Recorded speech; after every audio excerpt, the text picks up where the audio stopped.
Ito yung ginagawa nating hanging cabinet. Bali, ang framing lang natin dito is 1x1 na tubular. Yan, at yan, kulay puti siya.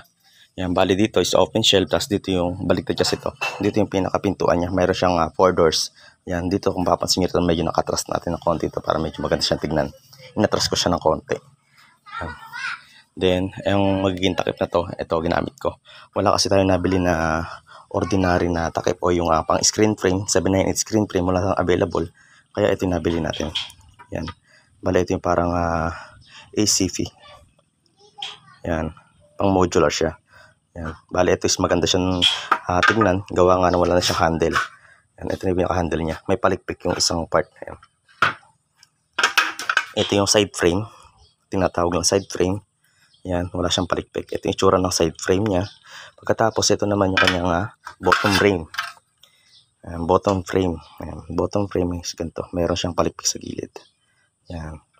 Bali, ito yung tumatapal sa carcass. Yan, then, dito yung pinaka-handle niya sa gilid na to. Yan. Ito yung magiging silbi niya, pinaka-handle niya. Yan. Bali, sa pagbubuo na to, gagamit ako dito ng 798 screen corner o yung bracket. Yan. Bali, meron lang naman to dito sa part na to. Ayun. Yung lalagyan niya rito. May lalagyan kasi dito ng ng mohair. Yan, dito siya sinasalpak. Kaya siya may groove dito. Yan. Lalagyan to ng mohair. Yan. Bali, naka-sticker lang siya kaya wala siyang groove dito. Pero may groove to dito.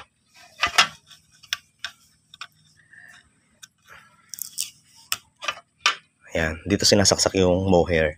Kaya, dito yung pinaka-groove niya. Dito siya sasalpak lang yan. Yan. Ganyan. Ayan siya. Yun. Salpak lang natin dito.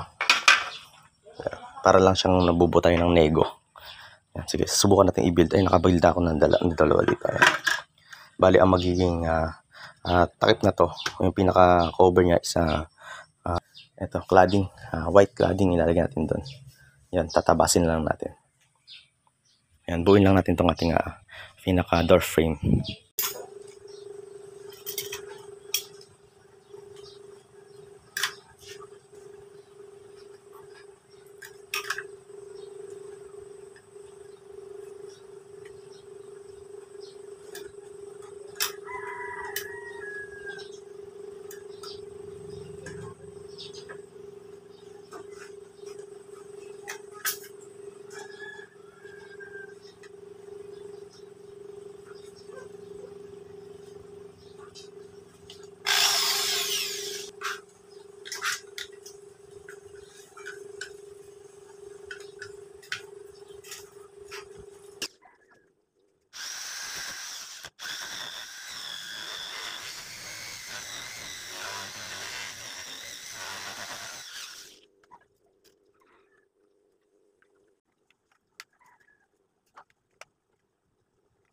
Ginamit ko na una, ito isa pang pang butas to kasi ng kahoy ko sa concealed.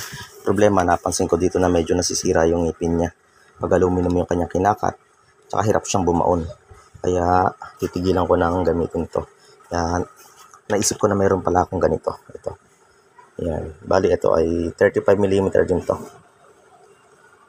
o 30mm pala. Yan, 30mm.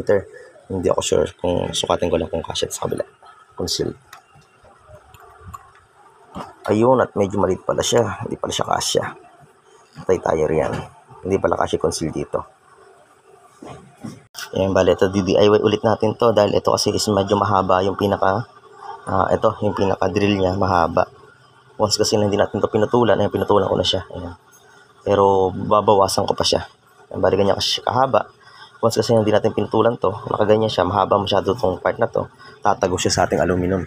Mabubutas yung harapan ng ating aluminum part. Kaya kailangan, bawasan pa natin to. Yan, babawasan ko pa to ng konti. At saka pinasarado para medyo talaga dikit na lang siya rito sa ating pinaka maliit. Ang problema pala rito sa aking ginagamit na to is 30mm lang pala to eh.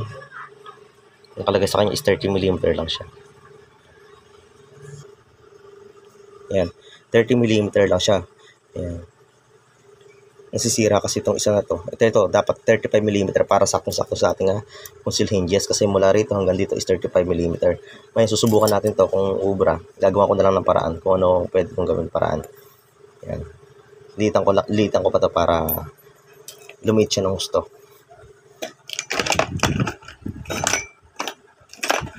Pero kasi mga kasamahan na nabili ko, bali ganito kasi itsura niya. Kapag hindi natin siya DIY. Yan. Papansin nyo, napakahaba ng dulo na to. Yan, sobrang haba. Once kasi na hindi natin ito pinutulan, tatagos na siya sa ating, yan, yan, ganyan, tatagos na siya sa ating frame. Kaya puputulan ko to. Natatanggal naman kasi to. Mayroon siyang tornilyo dito. Sa portion na to. Ayan, alin lang gamit. Ito yung pinaka-tornilyo. Maliit yan. Putulan ko lang muna yun. Ito na yung ating in-improvise o yung ating DIY na ano. Yan, kung papasin nyo masyado ng maliit yung kanyang dulo. Ayan.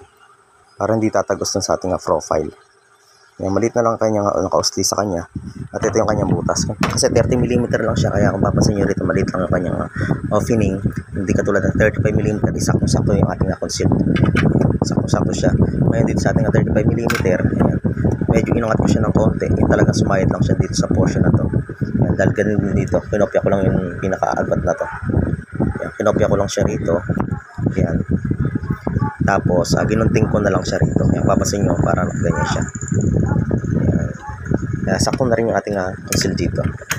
Kasi ito nagiging problema natin. Itong portion na to. Yan. Kaya nilagyan natin siya dito ng ayan. Kaya sakto na siya. Yan. Ganyan yung magiging tsura niya. Okay na siya. Ayan, same na siya. Ayan. Yung clearance niya dito sa dulo. Ayan. Malit dito, same lang din sa kabila. Ayan. Ganun lang. Sige.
Ating aluminum kitchen cabinet.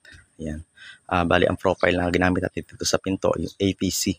Ayan, kung papasin dyan, wala na siyang handle. Mani siyang tignan. Ayan. Wala siyang handle, pero may groove siya sa pinakailalim niya. Sa portion na to, may groove to.